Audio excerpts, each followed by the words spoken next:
Whether it's having difficulty completing assignments in class, test taking anxiety, or even a learning disability, academic challenges have a profound impact on our children. And this impact is not only on the grades, it's also on the social interaction with their friends, the family dynamic at home, and the overall self esteem of your child. On the next episode of Ask the Doctor, I'm going to highlight some of the warning signs that will tell you that your child is struggling academically. We'll talk about resources that are available, treatment options, and evaluation.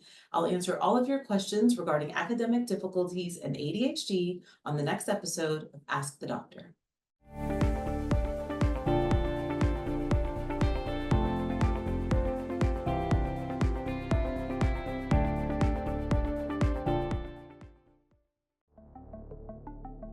Send in your questions to questions@allhealthtv.com or AllHealthGo on Facebook or YouTube, or visit the Ask the Doc page on our website, allhealthtv.com. Welcome to Ask the Doctor, a show where we encourage you viewers to send in your questions so that I can answer them in real time. I'm Dr. Scarlet Constant, and I'm a pediatrician here in Miami, and I'm here to answer a couple of questions about ADHD and academic difficulties. Here's our first question from the allhealthtv.com. This question's from Pamela. I've always been called hyper by my family and friends, and it's true that I have a lot of energy. But my baby girl, actually she's 7 years old, has been diagnosed with ADHD and I'm freaking out. I have a ton of questions. What kinds of medications should she take? Well, Pamela, thank you for your question, and please don't freak out. There's nothing to be concerned about. Your child was diagnosed with ADHD because you or her teacher had a concern about her behavior and perhaps about her academic performance.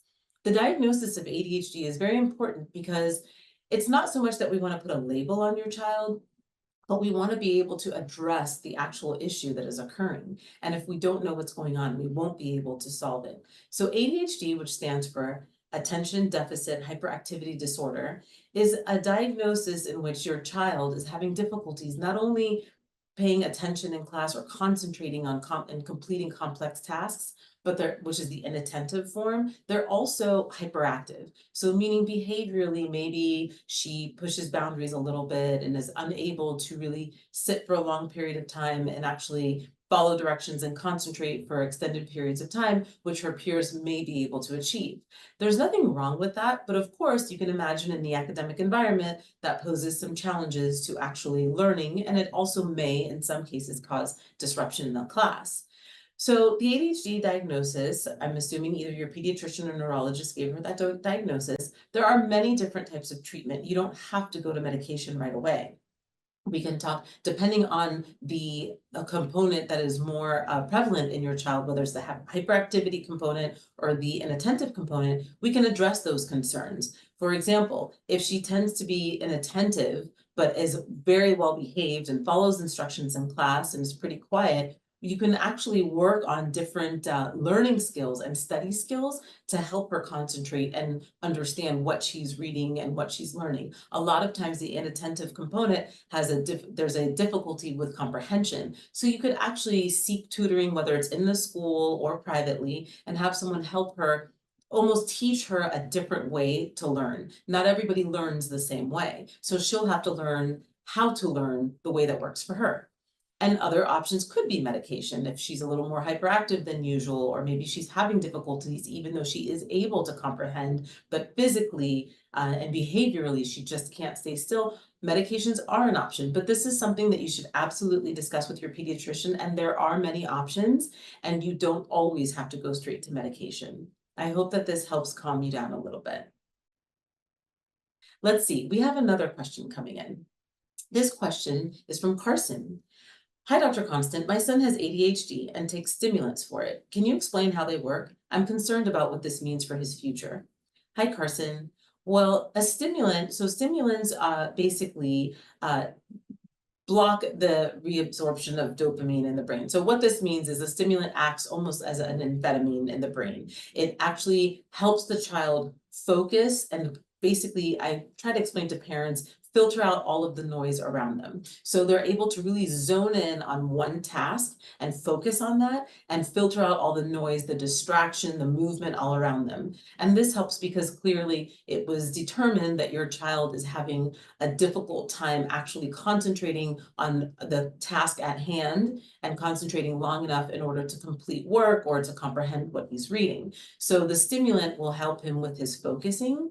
And for the future, there are many different options for your son. Some children are able to grow out of the ADHD, not to say that they don't have it anymore, but they're able to manage it a little bit better with growth and emotional maturity. They are able to understand who they are and what works for them, what study habits work. Sometimes with emotional maturity, you also understand that you can't just stand up and walk around the class without asking, and you're able to control your impulsivity a little bit more. So sometimes some kids get off of the medication. On the flip side, there are some adults that really do need the medication in order to still concentrate and read and complete very complicated tasks. And those adults stay on stimulant medications through adolescence and adulthood. So there are many different options. His future is not determined at this very moment. Looks like we have another question coming in from the Facebook page. This question is from Jamie. Hi, Dr. Constant. I was reading an article a few weeks back about learning disabilities, and then I saw today that you're talking about academic difficulties. In the aforementioned article, they mentioned the Vanderbilt screening. What kind of test is it? What does the test entail? And where do you get tested? Do you have to go to the Vanderbilt University in Tennessee? I'm asking because I think my daughter might have a learning disability. Well, Jamie, these are all great questions. First of all, the Vanderbilt assessment is a tool that we use in pediatrics to assess for attention deficit hyperactivity disorder, ADHD. The Vanderbilt assessment scale does not screen for learning disabilities. So if you are concerned that your child has a learning disability, I strongly suggest that not only you speak to your pediatrician to get some guidance as to where to go to get tested, but you also make sure that you speak to the school. It is important to have open communication with the teacher and the administration because the school sees your child the most and works with them and sees where your child is deficient and in what areas. The public school system is able to evaluate your child for learning disabilities. They are able to offer this type of testing to see where the breakdown is in the learning and in the comprehension, whether it's reading or math or writing. So your school should be able to offer that type of evaluation. You can also escalate it to see a psychologist, which is in the private sector, you would actually do this on your own out of pocket or with insurance, and you would have your child tested by a clinical psychologist for for learning disabilities. And that same psychologist will also evaluate for gifted, will evaluate your child's IQ and any difficulties they may have. Now, the Vanderbilt assessment tool is what we use in the office, and we actually administer it to you. It's a tool that we download, and we give you a questionnaire for the two parents and a questionnaire that one or two or maybe all of the teachers can fill out. It depends on the parents, it's your discretion. And the teachers will fill this questionnaire out to the best of their ability based on what they see objectively. And then you parents will fill it out and submit it to your physician, and we'll review it in order to assess whether or not your child has ADHD or we're concerned that perhaps your child might have ADHD. You do not need to go to Vanderbilt University in Tennessee. You just need to come see your pediatrician. I hope that this helps. We have another question coming in, and this question is from the allhealthtv.com. Hi, Dr. Constant. I have twins, a baby boy and a girl, and they're about getting ready to play in the big leagues. I'm talking about, of course, first grade. I know that it can be kind of a big transition going from kindergarten to first grade, so I want to know what I can do to help create a supportive home environment that promotes academic success. Simone, congratulations on kindergarten graduation. That's a very big monumental moment in the family's home. I think that your kids will be great. I think that the best thing to do to promote a healthy academic environment in the home is really just always have this in place from the beginning, so it doesn't feel forced. I think we always discuss limiting screen time, and it's for a reason. When you limit screen time, you're also encouraging your kids, instead of playing a game or watching TV, to pick up a book, read a book, complete a puzzle, or maybe play a couple of board games that actually are a bit stimulating. There are some math board games and reading board games and even Scrabble for kids. So those are all things that stimulate the mind and get you thinking and just get you working as a team. You don't necessarily have to have school activities at home or writing assignments or promote homework.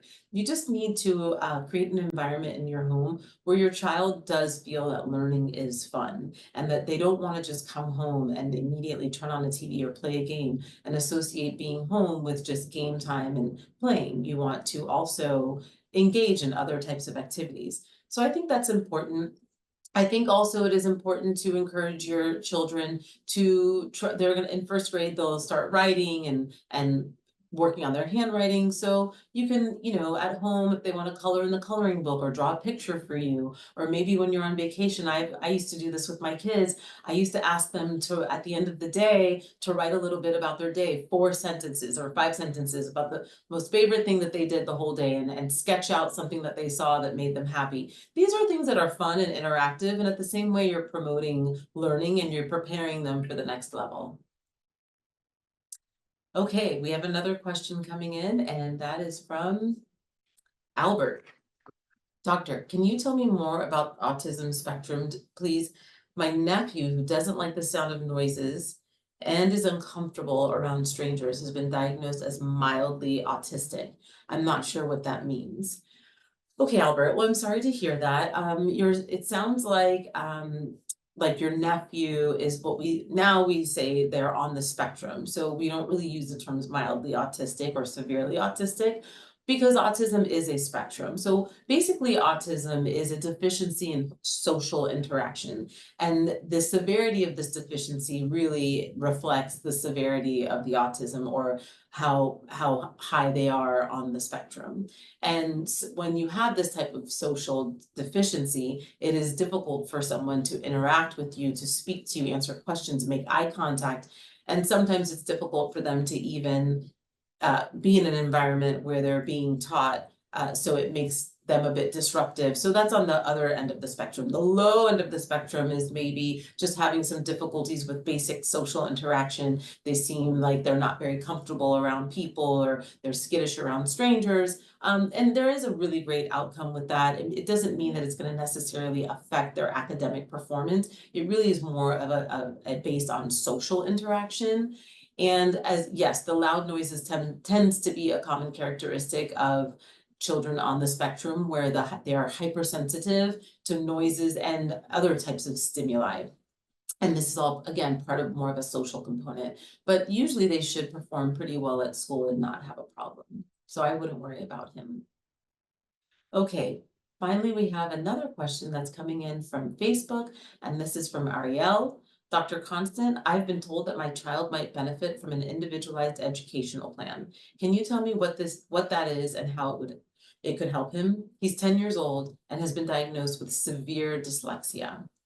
Well, Ariel, it is great that your school is offering an individualized educational plan, also known as an IEP.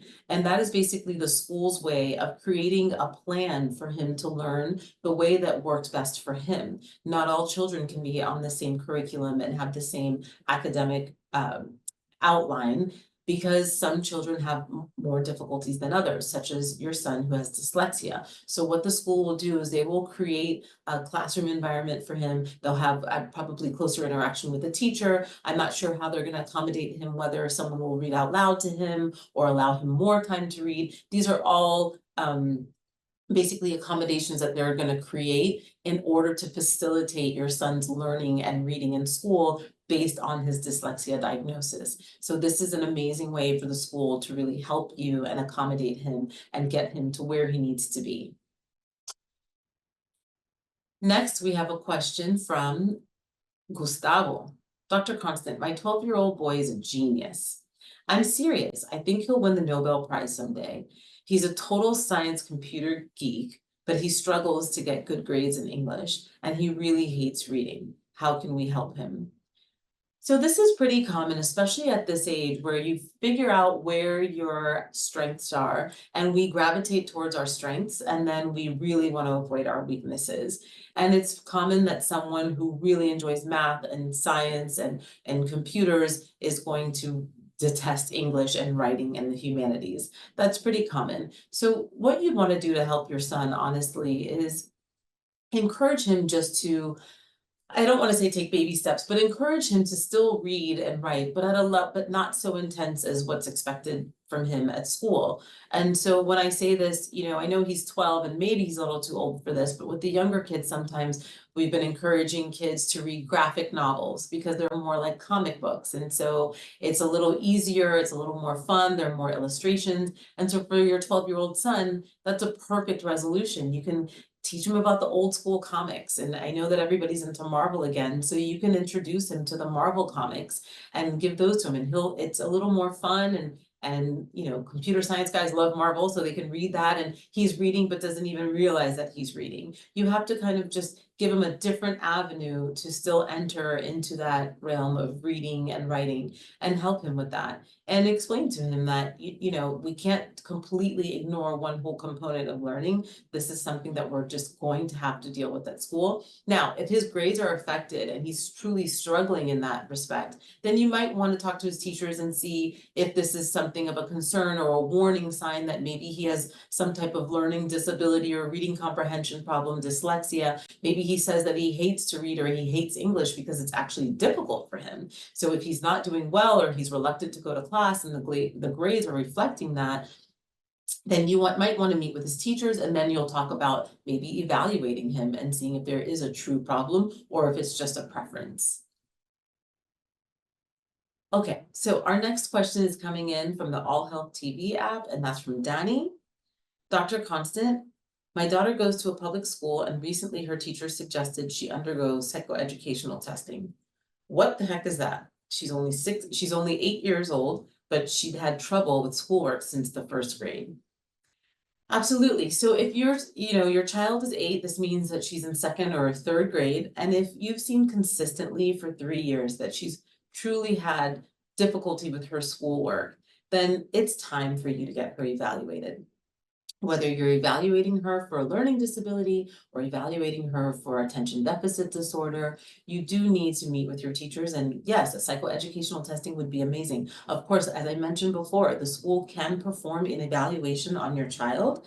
She can sit and get tested, and they can see where her areas of concern are, where her weaknesses are, and if further testing is required or if she needs to be seen by a neurologist. But in addition to the testing at school, if you would like to get psychoeducational testing, and as I mentioned, that's with the psychologist, and that is where they actually assess your IQ and they check for all learning disabilities, you can absolutely do that as well. But my suggestion is to first start with an evaluation at school. And at that point, based on the evaluation, the school will create an individualized educational plan for your child.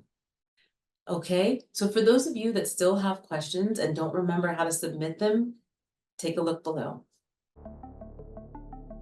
Send in your questions to questions@allhealthtv.com or AllHealthGo on Facebook or YouTube, or visit the Ask the Doc page on our website, allhealthtv.com.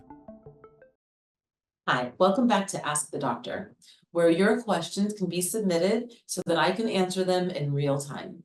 We have a question coming in right now. This question is from Sydney. Hi, Dr. Constant. I'm worried about my son. He's in kindergarten and his teacher says he just can't sit still in class. He's an active, happy, healthy little boy, but could have ADHD or need any kind of tests. I don't want to put him on medication if that's not absolutely necessary. Can you tell me more about the warning signs?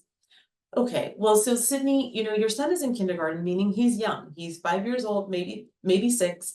And sometimes it's very hard to discern whether or not his quote unquote hyperactivity is true hyperactivity or just him not acclimating yet to being in a very controlled environment. So maybe he is jumping around and wants to play and see his friends and is unruly. Maybe he's just testing the boundaries, or he really just wants to get up and do something. It is hard to tell at this age because they are emotionally immature and they are still learning how to follow instructions and conform to the classroom environment. So I would have a long talk with the teacher and see exactly where the problems are.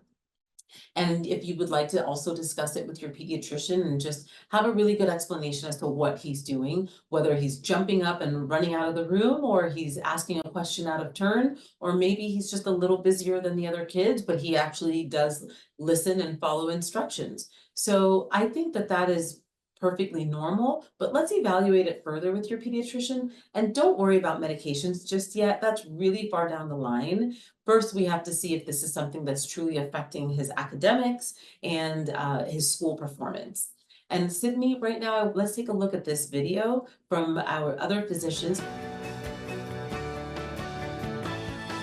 When you hear the terms ADD and ADHD, it's sort of broad, isn't it? It is. I mean, it's a big umbrella. So can you break it down for us? Yes. So really, when we're talking about ADD or ADHD, inattentive type, what we're talking about are those children who really are struggling in school. And that's oftentimes what we see, because in order to even receive the diagnosis, it has to occur in more than one setting. So your child that's a little bit hyper around the holiday parties is probably not your child that's going to have ADHD. But when we start seeing is when it occurs at home and school, Okay. or in a variety of settings where the child cannot sit still, they're making really careless mistakes on their work. They're just trying to get through it just to get through it. And some parents will say, well, my child might focus on video games for 5 hours. But when it's something that's more cognitively challenging, like schoolwork, like learning, they will just try to avoid those tasks altogether. And we see that they're just restless all the time. I hope that video was helpful from our colleague. We have another question coming in now. Avery, we moved to a new state recently, and both of our kids, 13 and 7, have some learning disabilities. So now they have to acclimate to a new house, a neighborhood, as well as a new school. Dr. Constant, how can we, my husband and I, ensure that our kids don't feel stigmatized by their academic challenges at their new school? Well, the first thing is, when your kids go to the new school, you will meet with the faculty and inform them of their learning difficulties. And hopefully you'll have some type of documentation from their previous physician to explain what the disabilities are and how to accommodate them at school with these disabilities. I don't want you to be concerned about being stigmatized at school. It is really a very private process, and there aren't labels put on your children when they enter. This is just something that the school needs to be aware of so that they can better facilitate your child and promote academic growth for your child. You'll never have a label or a chart or this file that follows you forever. It really is just a matter of making sure that the teachers are aware and they can cater to your children. They need the way they need to be catered to in the classroom. Good luck with your move. So here's another question that we have, and this is from Facebook.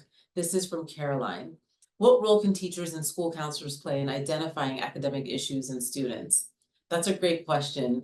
You know, your teachers are the ones that spend most of the time with the children. They're evaluating their writing samples, they're reading their test reports, you know, they understand who the child is, how they behave in class. So your teachers really are the eyes and ears for you regarding academic performance for your children.